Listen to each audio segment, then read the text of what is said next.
So now we are going to discuss about force on a surface charge. In the presence of an electric field, a surface charge will naturally experience a force because we know a charged particle in an electric field will experience a force which is given by F equal to QE. So a surface charge, we have a surface charge here, and the surface charge, which is the charge per unit area, will be experiencing a force per unit area that is given by sigma into E. Okay, where sigma is the charge per unit area.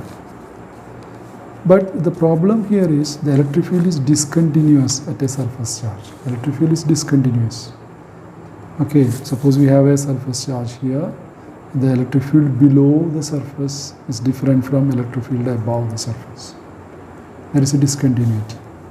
So which value are we supposed to use? Whether it is E above or E below or something in between.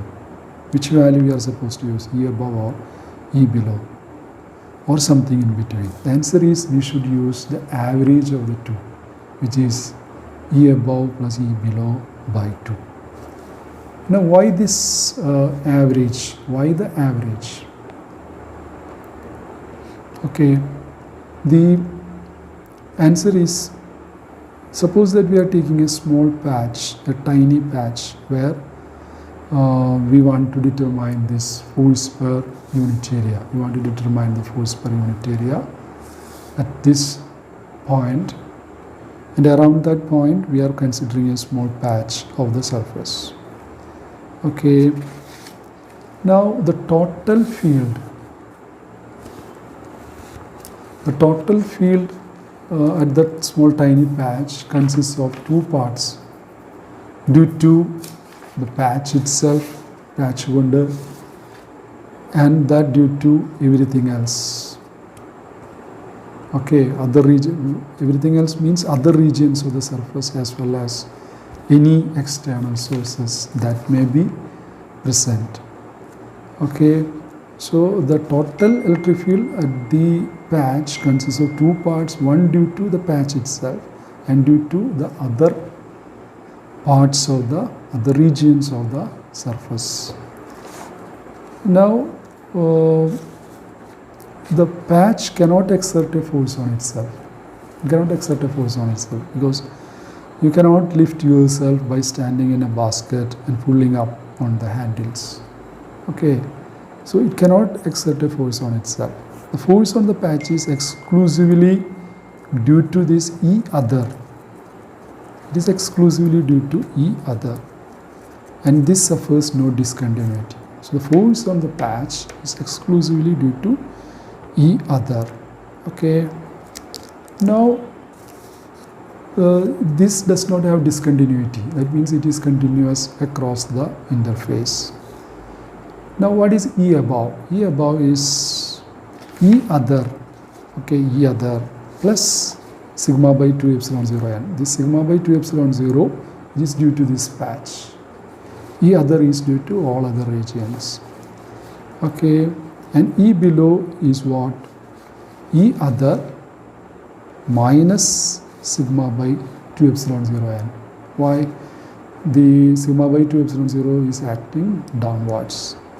So this is the E below. So let's add these two together, E above plus E below, that will be 2 E other. E other is equal to E above plus E below by 2. Okay, so which is E average. So what is E other?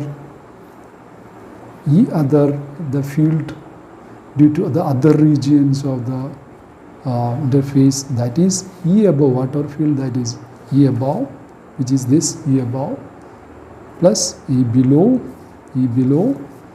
divided by 2, which is equal to this E average. Okay, so we can determine the force due to a surface charge. Now let's consider force on a conductor with a surface charge. Now we are considering conductor. So for a conductor, we know this is charged one, sigma is the charge density. The electric field inside the conductor is 0. It is perfectly 0. Okay, the field outside, what will be the field outside? Field outside the conductor is sigma by epsilon 0 unit vector n. Why? The reason is the boundary condition. The boundary condition obeyed by the electric field is this: E above minus E below equal to sigma by epsilon 0 unit vector. This is true everywhere. Now when you apply the boundary condition to this conductor, E below is 0. Okay, inside the conductor it is 0, that we have already seen. So what will be E above? E above will be sigma by epsilon 0 unit vector n. Okay, so the field immediately outside a conductor, the field immediately outside a conductor is sigma by epsilon 0 unit vector n. Okay, so this is the field immediately outside a conductor. Now let's calculate the force per unit area. Force per unit area, as I told you, is sigma into the average of the electric field. The average of the electric field, that is also the field E other. Okay, field due to the other regions, average of the electric field. So that is, average is equal to sigma by epsilon 0 n plus 0 by 2.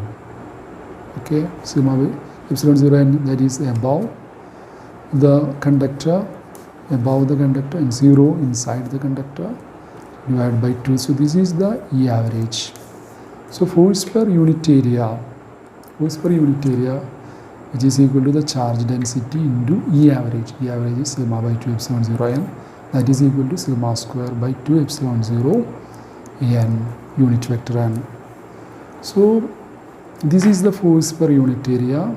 The n unit vector, that is always outwards, so it is acting outwards. So this amounts to an outward electrostatic pressure on the surface. Okay, force per unit area is pressure, that we have learned. This surface is pressure on the surface tending to draw the conductor into the field. So the pressure, the conductor will be experiencing a pressure outwards towards the field, regardless of the sign. Okay, since here sigma square appears in the expression, whether sigma is positive or negative, the force will be always outwards. Okay, so it's tending to draw the conductor into the field regardless of the sign. So this is the electrostatic pressure, the expression for the electrostatic pressure. Now the expression for the electrostatic pressure can be written in this form as well. What we do is, this one is written in this form: sigma epsilon 0, sigma epsilon 0. So to compensate for this epsilon 0, I am introducing an epsilon 0 in the numerator by 2. So this thing is the electric field due to the conductor just outside it. Okay, so when you take the dot product, you get E square. So this is the electrostatic pressure.